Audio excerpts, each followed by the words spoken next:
But I just want to say thanks to everyone for coming tonight. This is our kickoff session for the Parent Chat Spring lineup, and we have a great speaker to start today, Jessica Butts. Hi, Jessica. Welcome.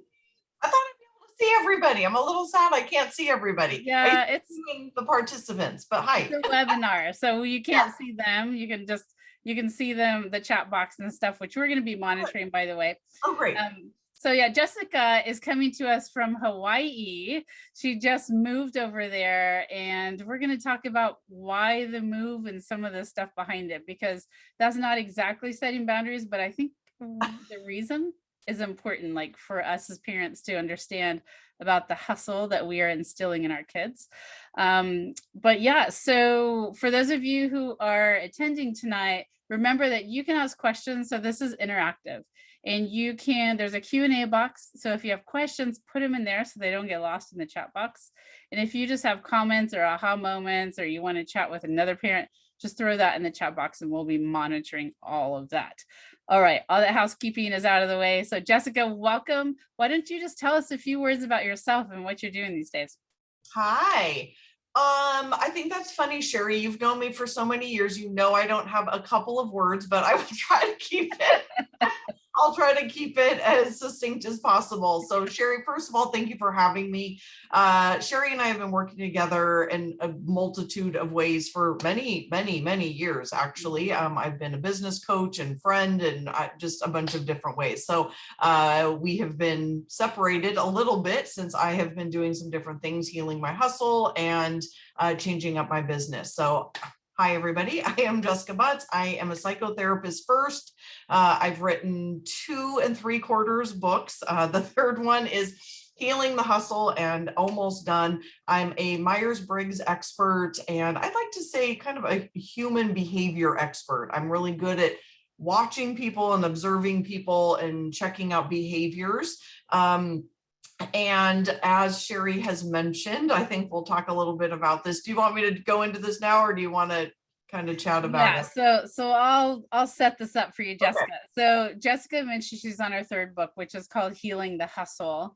And the reason I wanted to bring it up tonight is because, you'll talk about it more, Jessica, but it's basically about we're all hustling and we're forgetting to enjoy the moment and just be. And so how do we heal that? How do we get out of that mindset? And so let's talk about that briefly, because it's not about setting boundaries, although there's a lot to that. It's not about the codependency necessarily, but it's important. It is important. So I'm almost 49, and I graduated from graduate school in 10 years ago, almost 11 years ago. And I became a psychotherapist, and I was dealing a lot with couples, high conflict couples, and I loved it. I loved it. I love it still. I'm still doing it. But I shifted over and I got into this world of coaching and the entrepreneurial coaching. And I got wrapped up. I got wrapped up in the world of everything, of money, and is more, and buying bigger houses and keeping up with the Joneses and doing all the things.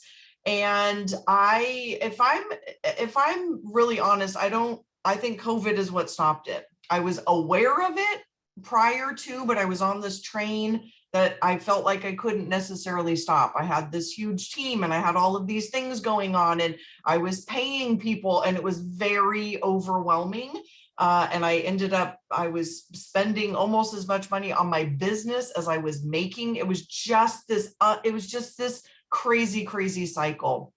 And I remember we all had our moment, right? The day that COVID became a reality, and mine was a screeching halt. I'm extremely intuitive, and I just felt like I could see what was coming. At the time, I was doing in-person events. I was speaking a lot in person, but I was also hosting in-person events for my clients that were entrepreneurs. And I was scared, but a few months in, I became grateful. I became grateful that it was an opportunity to get off of this train that I didn't feel like I could stop. And I have slowly, over the last 2 years, I've sold everything I own. I sold a home. I got rid of or purged the first time 70% of my belongings 1 year ago. All my Facebook memories are popping up, and I cannot believe it's only been a year. I lived in fear and worry and scarcity and all of those things that so many of us were during that year.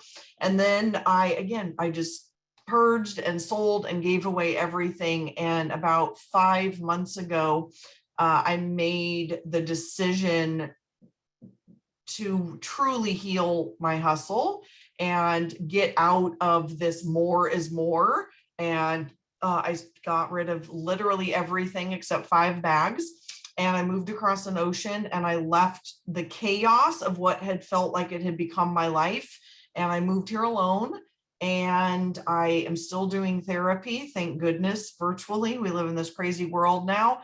And I really feel like I'm kind of putting my money where my mouth is and stepping into a new being. So I am a type that a lot of you are going to resonate with tonight, which is a real go-getter. I'm a J personality type, and we'll talk about that a little bit more on the Myers-Briggs. And I'm a doer. My preference is in doing and list making and going and achieving, and what more can I do, and where can I push people and my kids and my clients and all of that. And I have one tattoo, and it is the word be. And I got it on my 45th birthday, so it's about 3.5 years old. And I have just been embracing the balance, if you will, this infinity symbol of being and doing. While I believe in achieving and getting good grades and doing good things with your life, we also have to learn to slow down, get off of our devices, get off of our phones, and be in the present moment. The generation that is coming up, I'm terrified. I'm terrified. So that is the answer to that. This is why I wanted you to bring this up, and it's going to lead into setting boundaries and codependency quite seamlessly. So what we're doing right now, Jessica, is we are teaching our kids to hustle, hustle, hustle, go, be high achievers, with the whole idea that you have to do this in order to be successful, to get into college. So none of it is about here and now. All of it is about, the 5, 10, 15 years ahead. So we're not teaching them to just be. That doesn't mean we don't think about their future or set them up for success, but we have to understand, are we pushing our kids in a way that we're not teaching them this balance of living life and working, or going to school and living life? What are we instilling in them? Which is why I wanted to have you talk about healing the hustle, because I think it's something we all can do as parents. So this brings us to setting boundaries and codependency, which is what we're talking about tonight.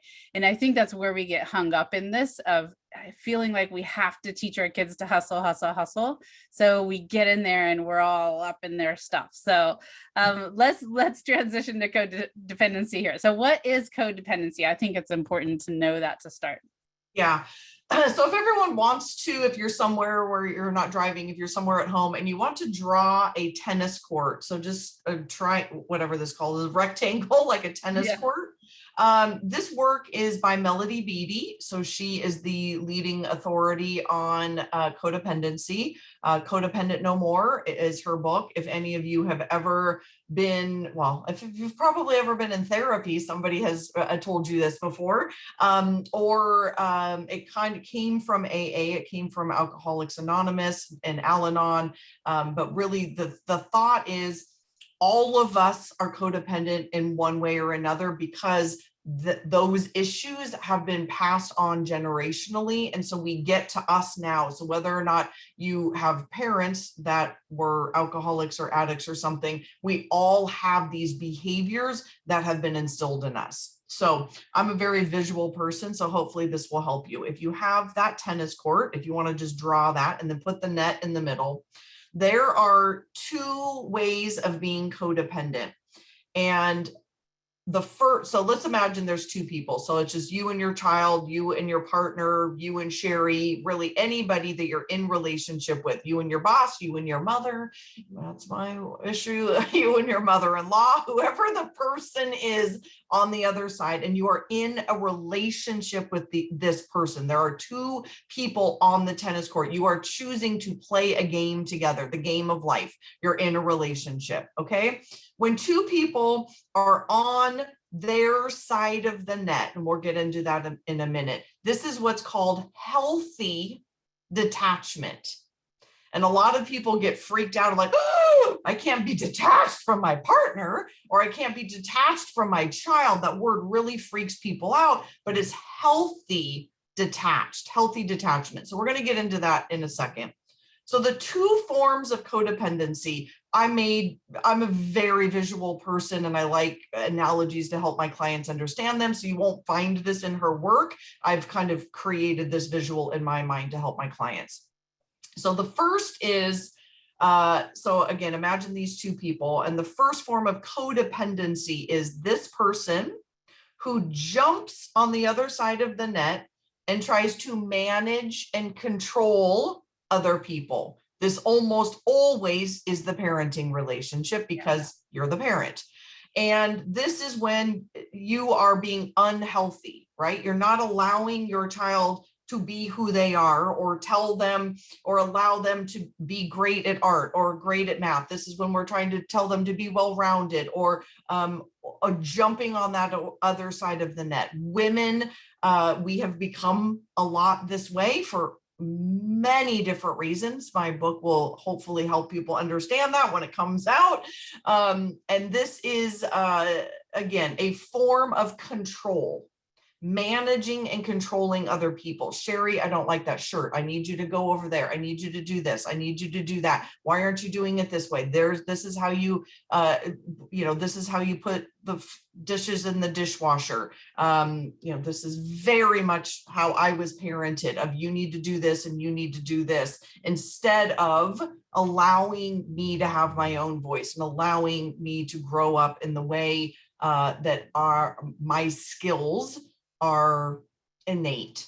Okay, so that is one form. This is typically I'm kind of mixing codependency and personality type, a J personality type, which is a very controlling, domineering person, sometimes a thinking woman, right? You're very logical and it needs to be a certain way. So there's personality types that have a tendency to be more what my clients have named the bossy leaper. So they are bossing and leaping. But what happens oftentimes in not necessarily a parenting relationship, but potentially a partner or a spouse is that they will, if you think about someone jumping on the other side of the net, if you look back onto their side, they have possibly abandoned themselves.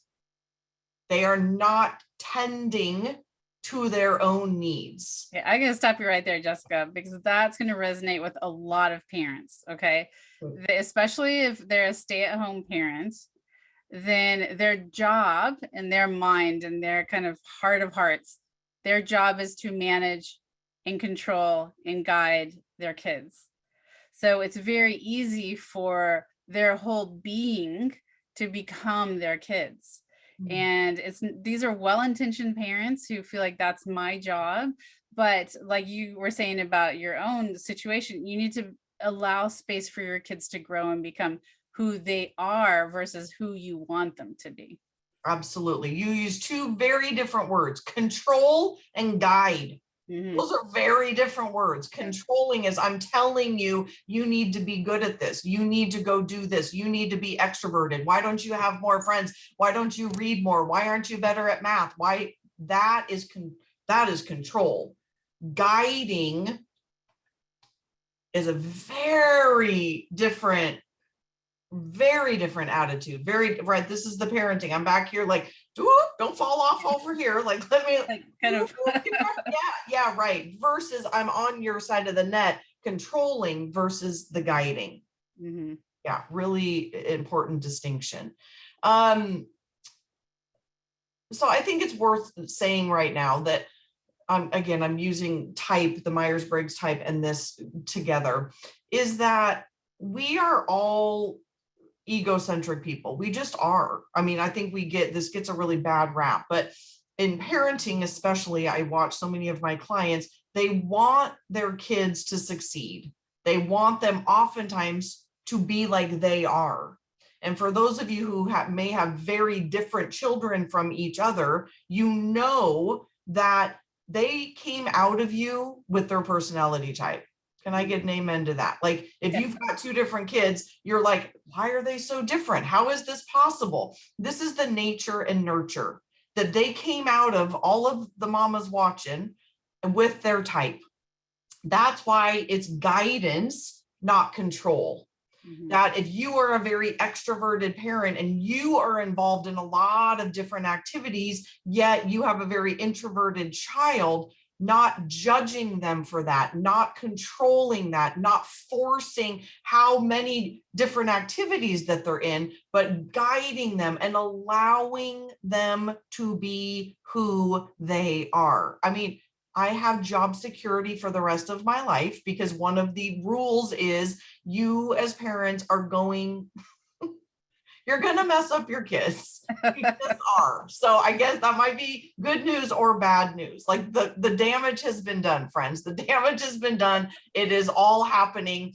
And every parent is trying their best. Yet that controlling of I'm not good enough if I'm not doing it that way, right? So that's the bossy leaper. So let's then talk about the feeling that many children may feel, but also adults, is there's two forms of codependency. The other form, this is the bossy leaper. This person is the doormat.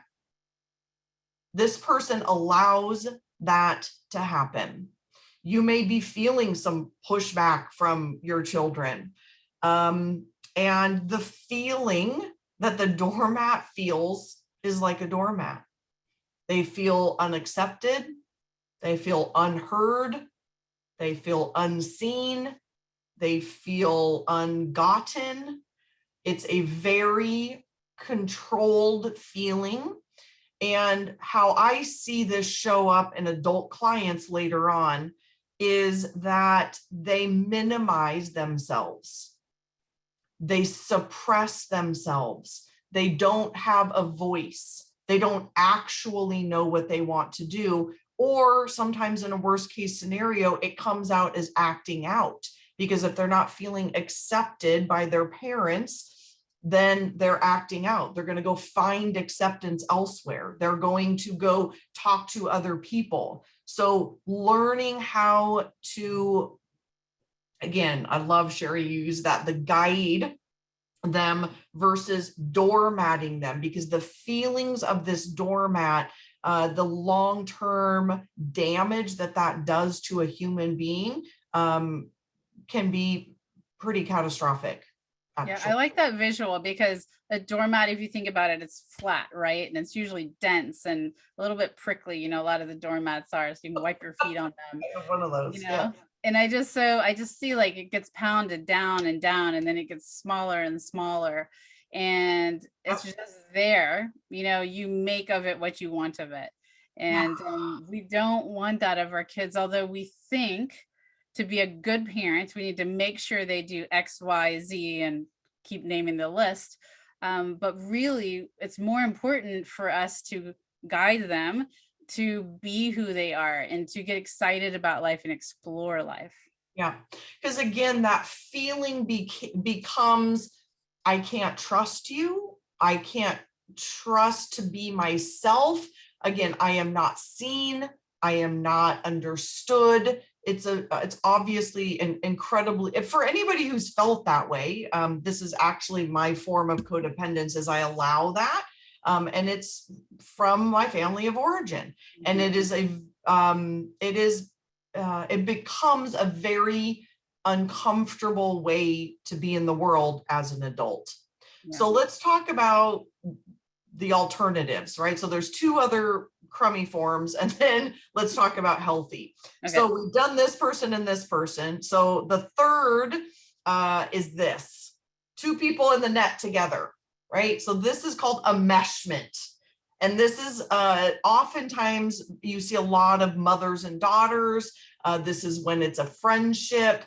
She's my best friend, right? It can get a little, are you the parent or are you the friend? And this enmeshment is also an unhealthy, this is codependency. So all forms that I'm about to talk about are codependency, and then there's only one healthy detachment. And so this is just being way too intertwined, not knowing the boundaries, not knowing, like, is this my best friend? Is this my parent? Parentified child, when there's, issues going on with the parent and they're sharing that with the kids, or alcoholism or emotional things or divorce, like that is not I don't think any of your people, deal with this, but that is not your kid's job to be your therapist. That's what therapists are for. Okay. So that's enmeshment. That's inappropriate as well. And then the fourth one is detachment. So if you imagine the tennis court again, and this is somebody on the court getting off the court. They're like, I'm out of here. I'm putting my racket down. I'm done. I'm not doing this. To use John Gottman's language, this is stonewalling. This is just choosing to not participate, which is also obviously unhealthy. I mean, teenagers, come on. I mean, this is like, what they're doing. So it's about guiding them back onto the tennis court. How can we re-engage? How can I get you back into this game or a relationship so that you're not detached, we're not enmeshed, one's not jumping on the other side, and one's not being a doormat. Yeah. So then there's this, and this is healthy detachment. And this is each person showing up and being, to use one of my phrases, to be unapologetically who you are, to allow people to be who they are, to love them for who they are, flaws, wonderful things, praising them when they should be praised, punishing them when they've done something wrong. This is your child, your partner, anybody in your life having their own life, having their own opinions, being able to load. I use this as just a joke all the time, loading the dishwasher however they want to load the dishwasher. Let it go. And this person doing the same, so that you can stay on your side of the net and then come together and have a healthy relationship. And as you're raising these children, it's truly allowing them to flower, to grow, to blossom into the person that they are meant to do through that guidance. Yeah, Jessica, I've heard you use that phrase a lot, right? The unapologetically who you are. And for some reason tonight, it just hit me, like, I got a little emotional when you're talking about it, because I work with a lot of teens, as you know, and I hear this from them so many times. It's not always the parent, it's society too, but that they just feel like they can't be who they are because it's kind of being dictated by others of who they need to be. And they do the stonewalling or acting out, or, however they deal with it. And it's not because they don't love their parents or that they don't worry about success or they don't care about grades. It's because they just feel like they can't be who they are. So they kind of give up. Yeah. I'm writing all these notes. I'm like, so there's big T and there's little t trauma, big T, little t trauma. In my opinion, as a therapist, not accepting your child for who they are is a little t trauma. Mm-hmm. It's straight up traumatic for them to not feel like they're good enough for you, that they can't be who they are, whatever that is, gender or sex or artsy fartsy or a bookworm or a nerdy introvert or, the class clown, whoever that is. Yes, there has to be structure. Yes, you need to, do your grades. Yes, you need to get a job if you need to get a job, whatever the thing is. But the lesson being told is that I am not good enough how I am. And the, possibly the fourth book, if I can never get the third one done, will be named Love Me for Who I Am. That this is how we are all born. Like whether you believe in God or the universe, a fact is your children and all of you watching were born with your personality type. You were born with your type. And so no amount of control, no amount of wishing, no amount of hoping is going to make your child something that they innately already are. Again, you wanting them to be an accountant or a lawyer or whatever the thing is, that is being taught to them that who they are naturally is not okay. And the amount of things that kids need to do these days and the activities, and it is overwhelming.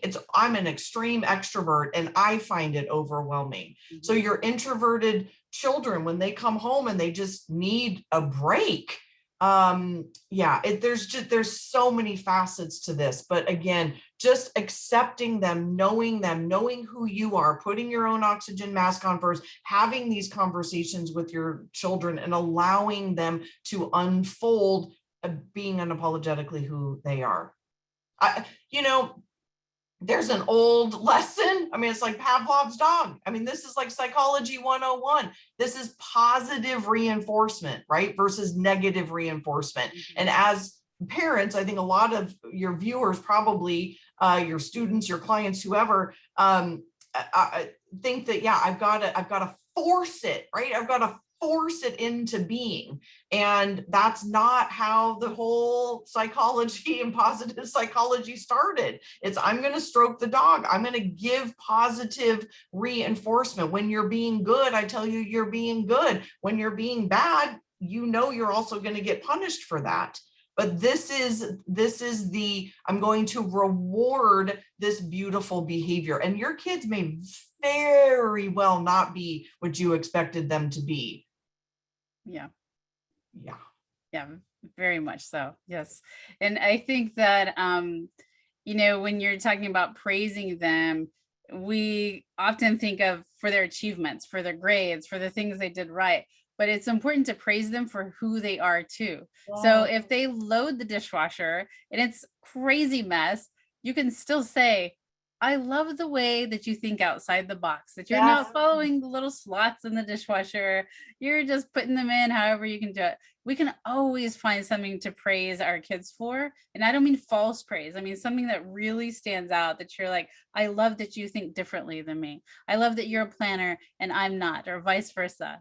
That is such a great point, because it's not about, I think we all know, the weird sexist things that we do about women, like you look beautiful, or we just get into that mentality. And the same is true. What Sherry's saying is that not always rewarding or giving positive reinforcement for achieving.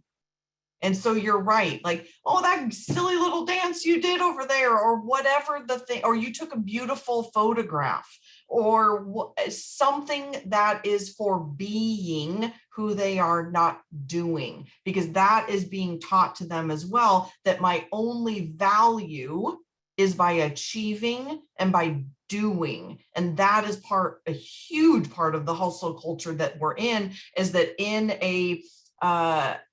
our society, in a capitalist society, that is our value. How much money we're making, how big our house is, how many new cars we have, keeping up with the Joneses. I'm over it. That is, we all know that does not bring us happiness. We're all adults watching this. We can agree that is not bringing anybody happiness. It's just not. Being who we are and doing work that we love. I was in corporate America as a human resources manager. I'm sorry if anybody does that, and if you love it, great. I do not love it. I was forced into this box that did not fit me. And yet I was told, this is the job that you're supposed to have to make money. This is what you can do, right? So I got to a crossroads in college, and it was like, well, go psychology, or this is so much more practical. Go get a human resources degree. You'll get a job right out of college. Come on. Come on, just give me a little more time to have done what I actually wanted to do. So I had to, spend 20 years in corporate America doing something I hated, bought the big house, married the wrong person, did all the wrong things. And then at 36 was like, I don't want to do this anymore. I don't want to do this anymore. Went back to graduate school, spent a gazillion dollars getting a master's degree to do what I wanted to do. So if you want to make your kiddos happy, help them figure that stuff out ahead of time so that they don't make all the same mistakes that we had to make. Yes. Yes. I'll get off my soapbox now. No. I'm right there with you. And I want to hear it from people in the chat box, if this is resonating with you or not. And I know it does feel like we're kind of like, don't do this, don't do that. But Jessica and I are very passionate about this, as you can probably tell. So, but let us know if this is resonating with you or not. And just don't think we're judging you as parents. Parenting is freaking hard. But this is just, a mindset shift of how we think about parenting, and kind of, I wanted to give you less anxiety, to be like, oh, I don't have to control them. I don't have to stay on top of everything they're doing and have them be the perfect kid and the high achieving kid. So I hope that that's what everyone's going to be happier. Everyone's you're going to be happier. Your partner's going to be happier. Everyone is just going to take a load off. It's going to feel great. Exactly.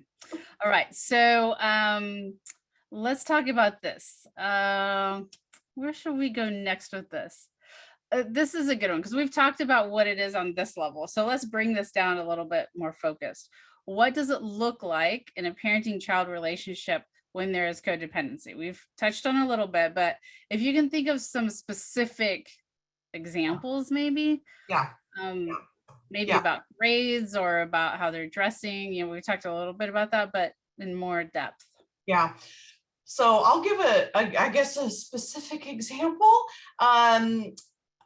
So my stepbrother and my stepmother, I love both of them. She's actually no longer with us. And I love both of them dearly.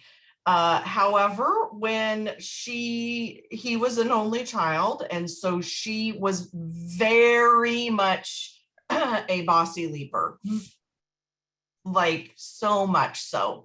And he is off the charts introverted, borderline like Asperger's, very introverted, super hippy dippy trippy, works in a record store. I mean, he's got a wonderful, amazing child now, but he was not the corporate dream. He's just never done it. He works in a record store in Canada and makes probably $12 an hour. That guy is the happiest kid. He's not a kid. He's my younger brother, so I could consider him a kid. He now has a beautiful 12-year-old daughter. He is so happy. But let me go back to what it could look like. She wanted to feel loved and needed by him. So she made him codependent on her. So I was raised the opposite. Girl, go do it. You got to figure this out on your own. I was making my own food. I was a latchkey kid. I'm getting dressed. I'm doing my own laundry, right? I'm doing all my stuff. I end up in a step relationship with this kid. He can't even pick out his own socks. He is so codependent, needs his mom to do everything. And that was extremely unhealthy for him. And I quite honestly believe it's why he moved to another country. Yeah. Because he needed to get, parents, listen up. He needed to get away from her. He lives in another country, left because the codependency of her needing him to be her best friend, for him to fulfill needs that she was not taking care of on her own. And then he was very dependent on her for a number of years. And then he went the opposite. He became an exchange student, went to Switzerland. He got the hell out of Dodge, excuse my language, but he got the hell out of Dodge and then literally moved to another country. So Yeah. that's one example of needing to be healthy detached. Like, just let him, he'll figure it out. He can dress himself. He can feed himself. He is like 12 years old. He's fine. He's going to be fine. Right. So that's just one example. Yeah, that's a good example. Yeah. So it sounds like the dressing piece, even what you're eating, your sleep schedule, like everything, right? That it's like, just, you got to figure out what you can let go of Absolutely. and let go of it and let them do their thing. Yeah. So, I don't know if this is going to be helpful for the parents, but this is also like, I don't work with kids, I work with adults. And so this is not, okay, we're going to get into this. This is not your kid's issue. This is your issue. This is your issue. And asking yourself what you're getting out of this need to control would be a very good question to ask yourself if you are in fact doing that. I mean, I'm noticing the participants are not dropping off, so this must be resonating with people. That's normally how I know. Otherwise there'd be zero, because they're like, this lady's crazy. But this is not their issue, it's your issue.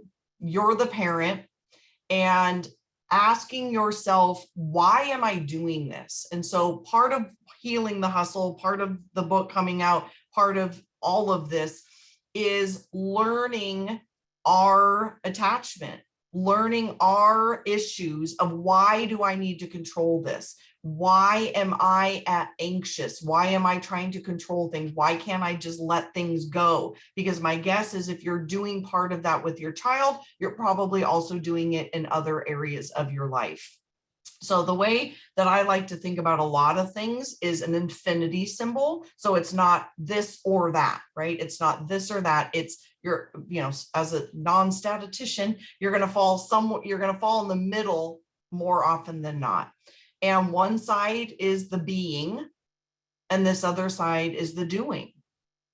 And so obviously giving guidance, but when you as a parent are always on the side of doing and achieving, and we're going, and what are you doing, and where's the homework, and this is what we're doing for the weekend, and how many activities are you in, and pursuing and going and going and going and going. Why do you think we have this epidemic of anxiety? I'm anxious just doing that. These are children. These are kids. And we are in this unbelievable, gotta achieve and do more, and all of the things and the activities. We are raising anxious children to be anxious adults versus having this. It's not all this. Don't get me wrong. I am a high achieving type A personality for sure, 100%. I believe in all of those things. And how do you chill? And I'm just going to say something that might trigger some people. You are witnessing that to your children. If you can never turn off, if you can never lay on the couch and cuddle with your partner or your kids, if you can never just put the phone away, if the house can just be messy, if you can just let them be who they are versus the need to control, I encourage you to look within, because that is a you issue, not a them issue. Yeah. Is that fair, Sherry? Yeah. And if we look at the why, what I hear a lot from parents is they're fearful, right? Like, they're fearful if their kids are not high achieving, they're not going to get into a college, they're not going to be successful and self-sufficient. But when we break that fear down of that specifically, of the grades and all of that, maybe they don't go to college right out of high school. Maybe they go to a local community or a tech college. Maybe they don't figure out what they want to do till they're 25. But our fear gets in the way of connecting with our kids, because when we parent from a place of fear, it becomes a place of control also, which leads to this codependency. Totally. It also reminded me, when you were saying that, of strangling something, right? You gotta do this thing, and I need you to do this thing. You're not giving it any air. Yeah. Strangling something or forcing someone or over managing someone to do something has never worked. It just doesn't work. And so learning how to, like you're saying, release that thing and allowing more to happen. I will also add, Sherry, that again, putting this back on the parents, is it about your kid not going to the best school for them or for you? Mm-hmm. Is this some sort of bragging rights? Like, would you rather your kid be happy and healthy or go to an Ivy League college?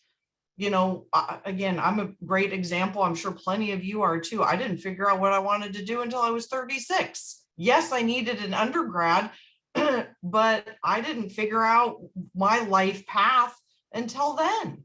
Mm-hmm. Not all, I don't think, I mean, I have a belief, I don't think anybody should be able to get married until they're 30.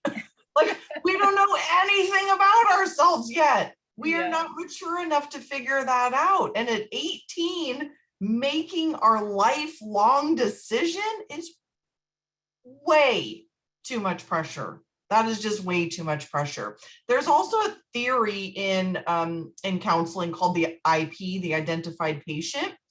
And when you are constantly focusing on the wrongdoings, right? It's just families will come into therapy and we're all focused on Johnny. Johnny's the problem. He's such a screw up and all of it. And the therapist, and we are taught to turn away. We're not going to be the no more identified patient. What if we're going to look at the parents instead? What if we look at this other kid? What if we're looking at the mom, dad, the dads, the moms, whoever, single mom, whatever your family arrangement is, doesn't matter. But we're not going to be doing this anymore. Just let it be for a minute. Amazing things can happen. Amazing things can happen. Yeah. Okay, let me, I won't say your name since you did this, just to the host and panelists, but someone was saying, children need to be given the opportunity to fail. There's no growth without some failure. Hallelujah. Yeah, and this is part of codependency, of that idea, I can't let them fail, so I need to jump over the net to make sure the ball doesn't drop. And that comes from that place of fear that we can't ever let that ball drop, because, oh my gosh, they're going to become a failure instead of they're going to fail something. There's a big difference. Yeah, that's interesting. Failure does not mean the person's a failure. Mm-hmm. We do that a lot, right? We do this one incident does not mean that is that person. I mean, I don't know, just everyone look at your own life.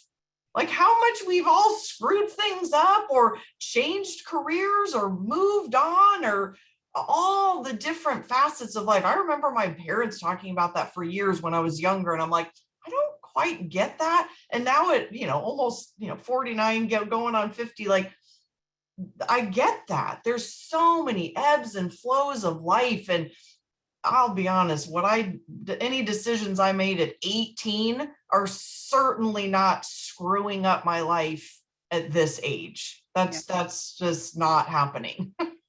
Yeah, there's this horrible example of this messaging. It was at one of my daughter's middle schools. The counselor came in and told the kids, I think it was 7th grade, don't screw up right now, because if you screw up right now, this can screw up the rest of your future. And I could not believe that this counselor came in and told our kids that. It was flabbergasting. But we have to say, are we giving that message to our kids? I'm sure many parents are. That is way too much pressure. I don't know how old your participants are, but I'm guessing they're similar age. You guys know Choose Your Own Adventure books? I love this damn analogy. I love it. Oh, wait. The ones where you choose your own adventure? Yes, I do. Yeah. Yes. Okay. So this is what life is like, right? It's just a choose your own adventure book. I don't know nobody watching right now. There's not one person, you can put it in the chat if I'm wrong, that has been on a linear path. That is not a thing. It's not a thing. And what you're going to do at 16, I mean, I don't know, maybe even if your kid's a drug addict, That may turn into a wonderful career for them as a counselor or something. But choose your own adventure. We just make a decision, and then a new door opens, or a new door opens, or a new door opens. It is like this. It is not like this. So that pressure of, you got to make all the right decisions right now, that is ridiculous, ridiculous, ridiculous pleasure or pressure. And just letting life be a choose your own adventure book and letting it unfold, allowing your children to go over here and make a mistake, go over here and make a mistake. I remember my sister is a very awesome and unusual person. And she went down this phase of kind of demangling dolls and like putting legs on arms and burning them and cutting their hair and doing weird things. And she was real worried. And now I can see why. I mean, I can definitely see why. I'm like, that's legit. And it ended up just being part of her creativity. She just made weird lunch boxes, and she's a perfectly normal person now. But there's just, to be normal, what is normal? There's no, I mean, we live in 2022. There is no normal. Normal is boring. Normal is getting people nowhere. Being different and unique and having an interesting point of view, even as a teenager, is going to go a whole lot further than being normal. Yeah. Yeah. And what a release of pressure if you allow your kid to just be abnormal, if you will, like not feel like they need to fit into this cookie cutter idea of what a good kid is or a successful kid. Just let them be who they are. I'll give you an example of this. There was a presentation I did.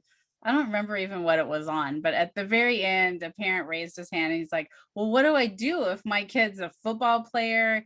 He has a lot of friends, but he gets all C's in class. I'm like, well, is he happy? Yeah, he is. Well, then you really don't need to do anything. He's happy and he has friends. So it doesn't matter if he's getting all C's, he's passing. So he's going to get out of high school. He's going to get a diploma. Yeah. You know, so people in my life have asked me what my GPA was. 0%. 0%. You know how many people asked me to see my master's degree? 0%. No one cares. Yeah. Yep. It's got to get out there and do what you love. Or you do what you need to do to pay the bills sometimes, in the interim while you're figuring out what you love. Yep. But yeah, it's giving our kids the space to do that. All right. So how does codependency affect the development of our children? Ooh, a lot. Let me do you want me to get into attachment, or is that too much? You remember we can talk about that. Okay. I'm going to give you guys another grid. So you may need to have me back because this one's really intense. So, okay, so think of a grid. So you might, if you're drawing the tennis court, draw another grid, okay? And this is called adult attachment theory. And codependency can play a part in this, but this is easier to kind of explain this. So there are 3 ways.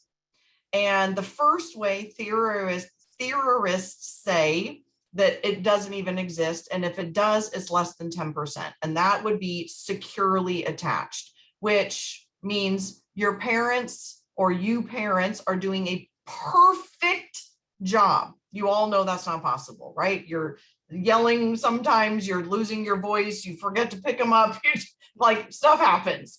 So this is basically, you're never going to have a securely attached child. So now we all land somewhere in the screwed upness. Okay. So there's this and this.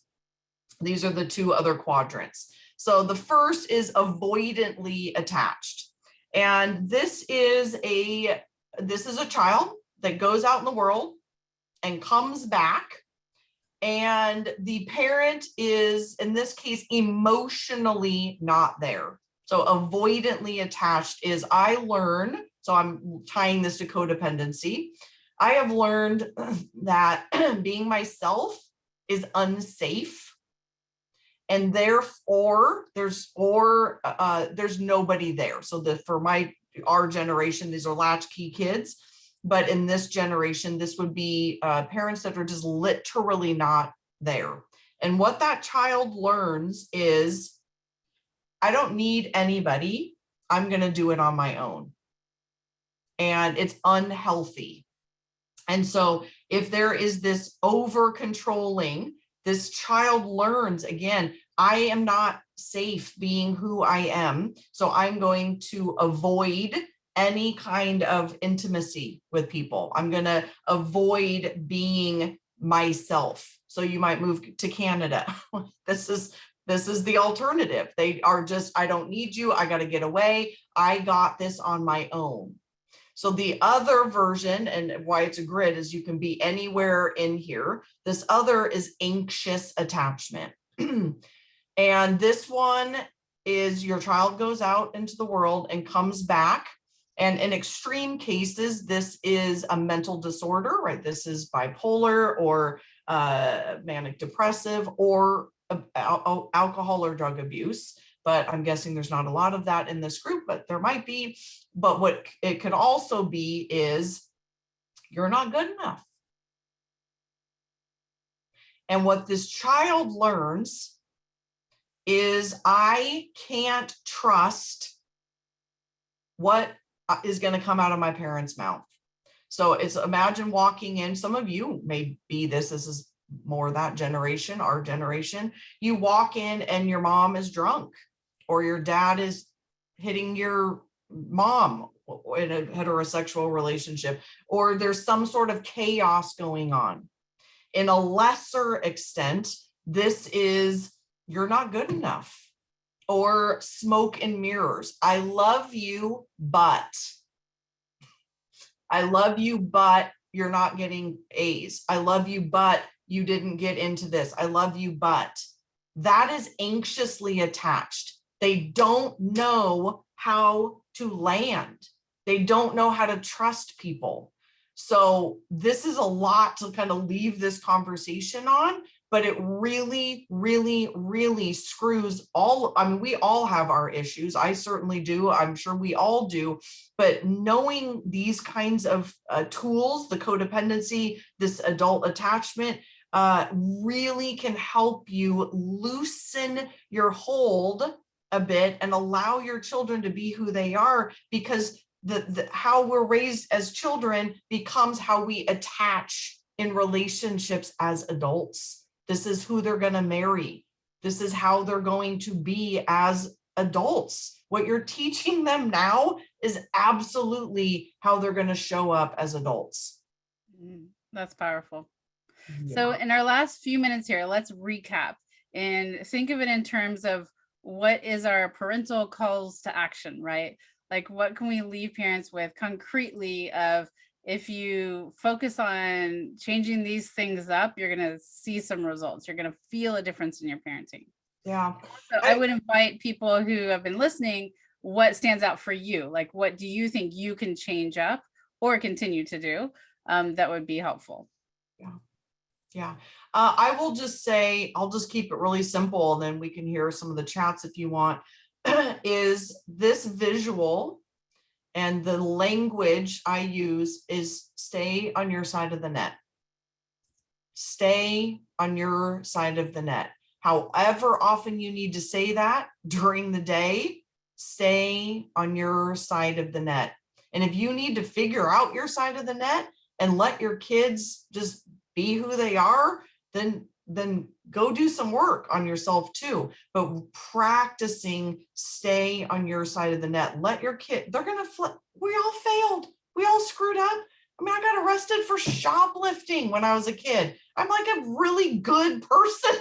Kids are going to screw up. And I remember my parents' reaction. They were like, okay, we were expecting this at some point. And I thought, that's amazing. I have rad parents that I am not a horrible person. I'm not a jerk. I'm not disgusting. I'm not whatever. I made a mistake.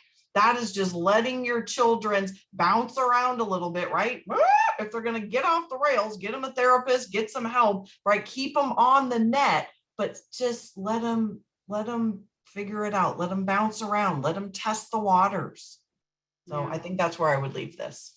Yeah, and I like the visual of the court, because if you think of a tennis court, there's lines, right? There's boundaries, there's, minimal expectations you need to have for your kids. You can't just let them go loose. But you're like, you get to hang out over there. Here's your guidelines, and you go Yes. do you, over here. Yes. And I'm gonna watch from over here and Yeah. maybe like throw you another ball to like see what you do with that one. Yeah. Yeah. Change Yeah. things up. So So good. all right. Well, you've given us so much to think about, Jessica, and I love what you bring to the conversation, because it's always filled with concrete actions, insights. Like you said, you're like a human behavioral, observer, and this is just really important for us as parents. What I take away from this is not that we have to be perfect. Our kids don't have to be perfect. We just need to be there for them, allow them to be who they are, and stay on our side of the net. Yeah. Beautiful. Beautiful. Thank you for having me. Thank you for everybody watching too. Thank you, Jessica. And we will put, for those of you, maybe you joined late, we'll put this recording in the Facebook so you can watch it later and tell your friends to watch it as well. Thank you, Jessica. I really appreciate it. Go enjoy the beautiful beach. I will. I'm going to go right now. Bye. Thank you. Bye, everyone.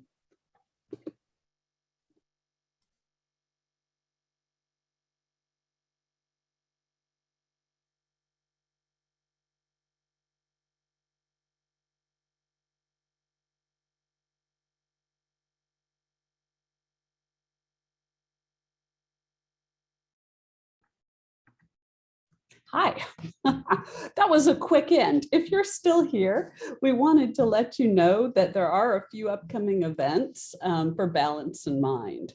And let me share my screen super quick. The first is Sherry, our amazing Sherry, will be doing a middle school 101 parenting preparedness. And that is for parents of kids entering into middle school this next September. So if you are interested in that, there's a QR code there that you can go to, or there's always information on our Balance in Mind Facebook page. Can I jump in on that one? Yes. Doing it hybrid, but in person will be so much more enriching. So if you want to do this, I encourage you to come in person. You don't have to, but I just wanted to let you know that. And on April 20th is the start of a series of 4 workshops that are helping parents parent for emotional well-being. And these are great skills that in fact directly support everything Sherry and Jessica were saying tonight. So if you are interested in that, I believe there's still a few spots left. The QR code will get you to the page with more information. That is it. Thank you so much for joining us tonight. I know that I have a lot to be thinking about where I'm on the net, and it's a great way to think about it. So have a wonderful evening, everyone, and we hope to see you at the next Parent Chat on the 27th, which will be talking about anxiety and how that looks in elementary aged kids. We have Lynette Pullman coming to talk with us, who has experience both as a parent of elementary aged kids right now and clinical experience that she has in working with kids and with parents. So come join us for that in 2 weeks and have a wonderful week. Thank you, everyone.